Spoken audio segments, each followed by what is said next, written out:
चरणा च विराजमान।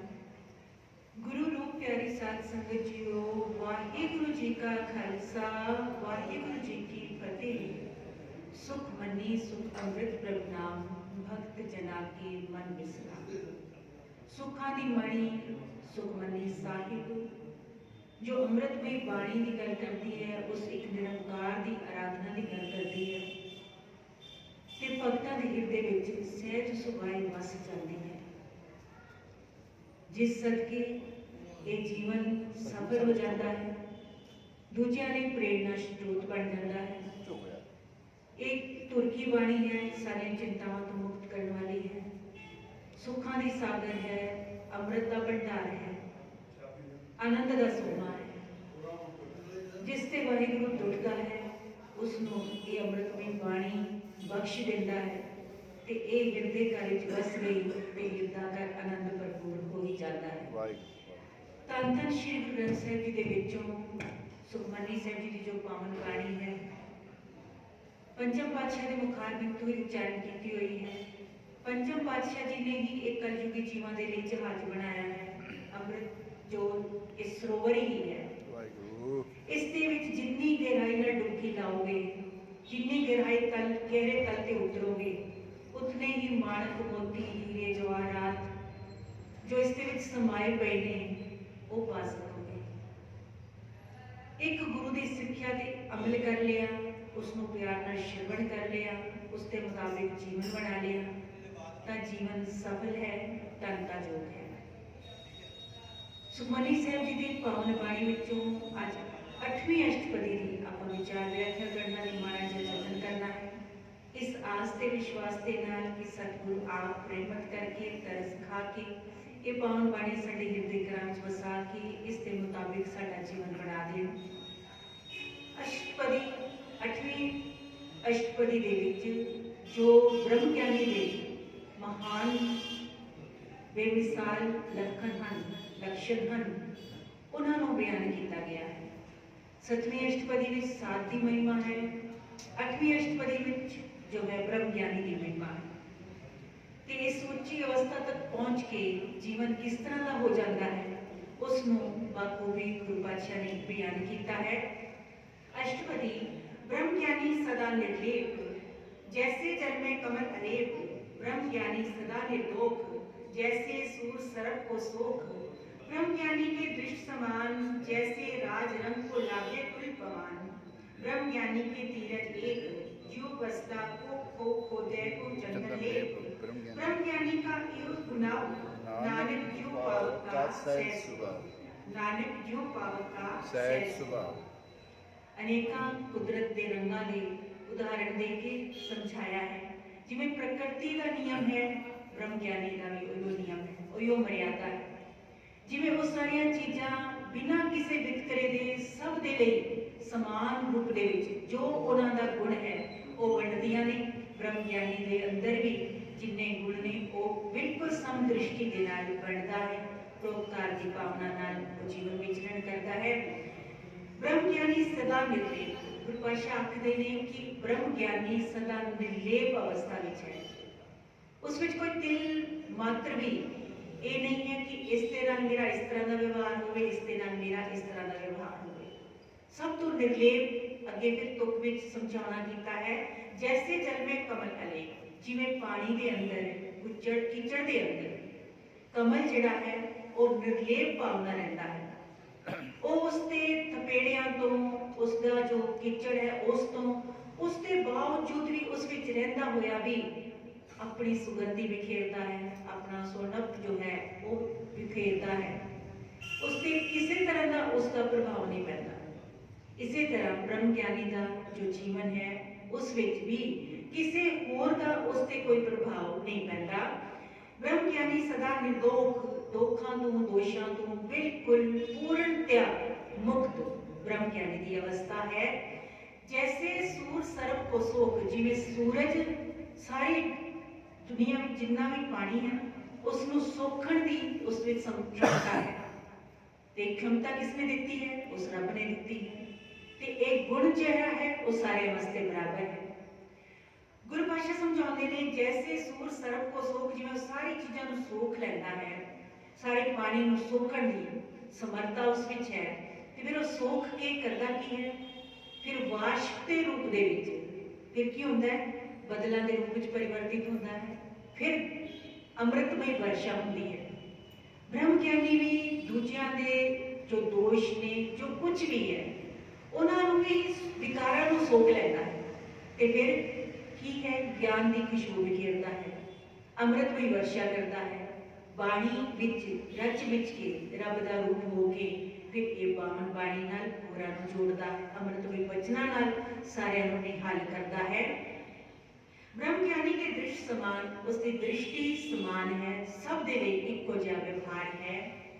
जैसे राज रंग को लागे तुल पवन, हवा दी जो गति है, हवा का जो बहना है, पवन का जो बहना है, वो राजे लिए भी, रंग लिए भी, भिखारी लिए भी इक्को समान है।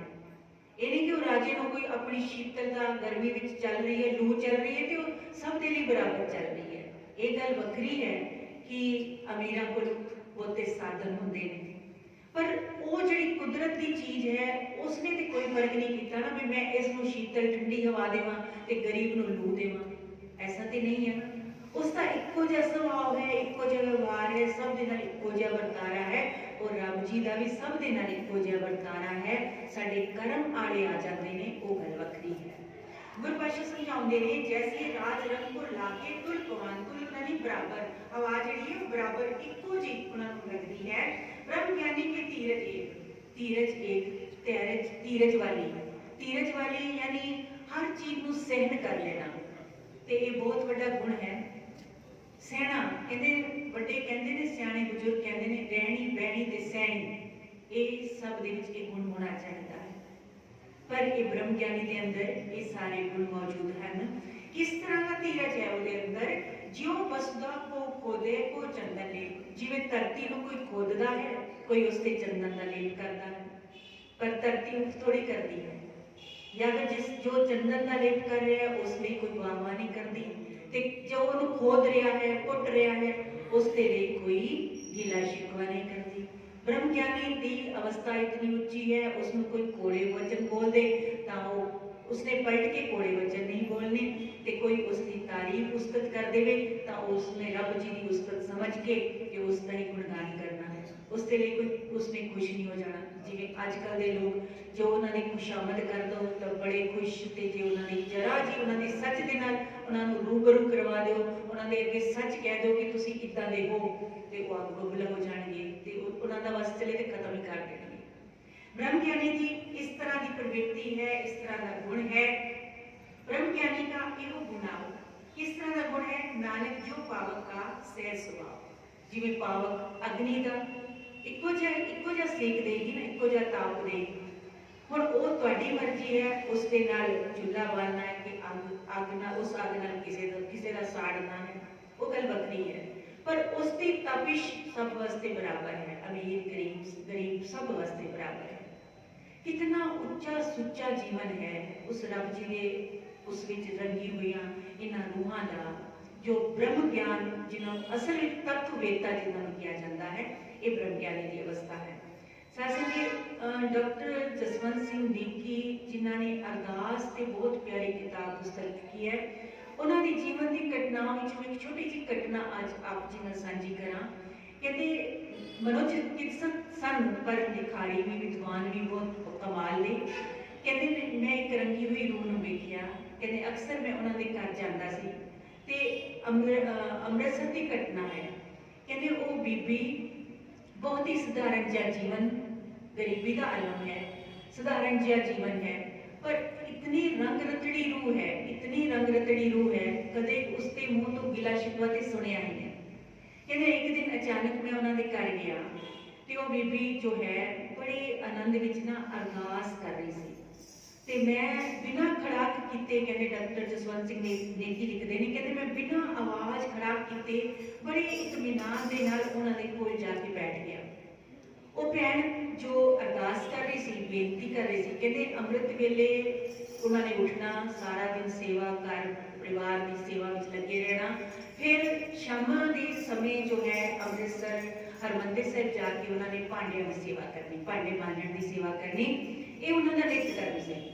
कहते जो मैं बड़ी उस रंगी हुई रूह के कोल जाके मैं देखा मैं की किस तरह अरदास कर रही है, मैं वो कोल जाके होली जी बैठ गया।